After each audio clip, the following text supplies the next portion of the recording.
Sir હા જો breakfast એ સવારનો નાસ્તો, બરોબર, લંચ એટલે બપોરનું જમવાનું, ડન.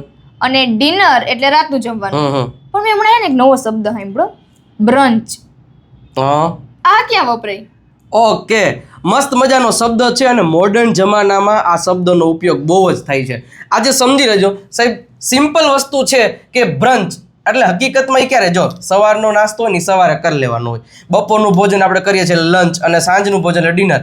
પણ જે 11 વાગે જે નાસ્તો કરાતો હોય ને એને અંગ્રેજીમાં બ્રંચ કહેવામાં આવે છે. શું કહેવાય? તો કે 11 વાગ્યાના નાસ્તાને અંગ્રેજીમાં બ્રંચ કહેવાય. અને તને એ ખબર છે કે આ શબ્દ કઈ રીતે બન્યો છે? કઈ રીતે? ઓલું ખબર છે ને કે વિરાટ કોહલી અને અનુષ્કા શર્માનું વિરુષ્કા થયું હતું, ખબર?